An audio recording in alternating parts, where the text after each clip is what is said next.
మన ప్రభువైన యేసుక్రీస్తుకు ఇప్పుడును యుగాంత దినము వరకును మహిమ కలుగును గాక అని చెప్పి దేవుడు ఇంత గొప్పగా అంత ఖచ్చితమైన ప్రేమతో మాట్లాడుతున్నాడు.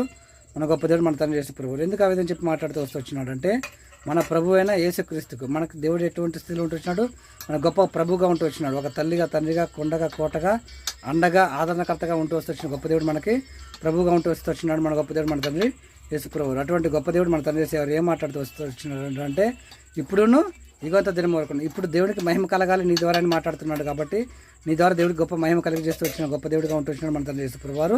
ఇప్పుడు యుగంత దినం వరకు నీవు ఉన్నా లేకపోయినా అనేక మంది అనేక మంది సంవత్సరాలలో ఉన్నటువంటి వాళ్ళందరూ చనిపోతూ వచ్చినా కానీ దేవుడికి మాత్రం ఏమొస్తుందంటున్నాడు, దేవుడు మహిమ కలుగును గాక అని గొప్ప సర్వశక్తుల దేవుడిగా మన దేవుడు ఉంటూ వచ్చినాడని మాట్లాడుతున్నాడు మన తండ్రి యేసు గారు. కాబట్టి అటువంటి సర్వశక్తుల సృష్టికర్తన గొప్ప దేవుడిని మనస్ఫూర్తిగా నువ్వు తెలుసుకుంటూ వచ్చినట్లయితే మనస్ఫూర్తిగా నీ ద్వారా కూడా దేవుడికి మహిమ రావాలని దేవుడి ఉద్దేశం సర్వశక్తుల గొప్ప దేవుడిగా ఉంటూ వచ్చినాడు మన గొప్ప దేవుడు మన తండ్రి యేసు ప్రభువారు.